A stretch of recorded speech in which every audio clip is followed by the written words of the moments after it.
Lecture du jour, bonjour. Et ce matin, on a terminé les lettres de Jean, 2 Jean et 3 Jean, et on a ainsi terminé 65 livres de la Bible. Il reste juste l'Apocalypse. Donc bravo. Voilà, je le dis souvent, mais bravo parce qu'il reste juste un livre. Voilà. Donc 2 Jean et 3 Jean, l'apôtre Jean insiste sur l'amour, il revient un petit peu sur ce qu'il a déjà dit dans sa première lettre concernant les menteurs, qui diraient que Jésus n'est pas vraiment venu en chair. Il dit attention, ces gens-là sont des menteurs. Et il va même plus loin, il dit, ceux qui accueillent ce type de personnes-là, qui lui disent bienvenue, vous participez au mensonge. Donc il dit, vous ne devez pas accueillir ce type de personnes-là. Waouh, il est assez radical, Jean, dans sa façon, et bien sûr, il insiste sur l'amour.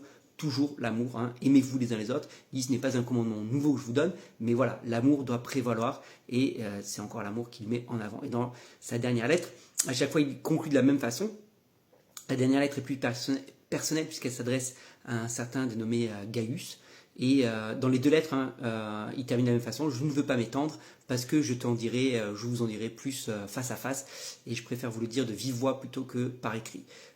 Donc on ne sait pas au final ce que voulait encore développer l'apôtre Jean, mais on a l'essentiel, l'amour. Et dans la deuxième lettre, moi c'est un verset qui m'a interpellé, c'est celui qui dit « N'imitez pas le mal, mais imitez ce qui est bien ».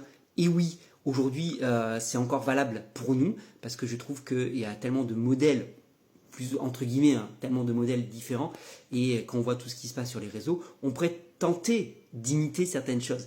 Mais Jean nous invite à user de discernement et nous dire « mais n'imite pas ce qui est mal. Sois intelligent, use de discernement, sais reconnaître ce qui est bien, ce qui est mal, et n'imite pas ce qui est mal. Et imite en revanche ce qui est bien. Et ce qui est bien, par exemple, c'est de lire sa Bible tous les matins. C'est de méditer et de continuer. Ce plan arrive à sa fin, mais je t'invite bien sûr à continuer à lire ta Bible l'année prochaine, avec peut-être un nouveau plan de lecture, avec une autre méthode, mais en tout cas ne pas t'arrêter. Ça, c'est une bonne chose à faire. Imite ce qui est bien, prier, lire la Bible, aller à l'église, ce sont des choses qui sont bien. Voilà, ça, continue de le faire. Et use de discernement pour savoir ce qui est mal et ne pas le reproduire. Dis-moi toi ce que tu as retenu dans ces quelques versets et je te souhaite une bonne journée.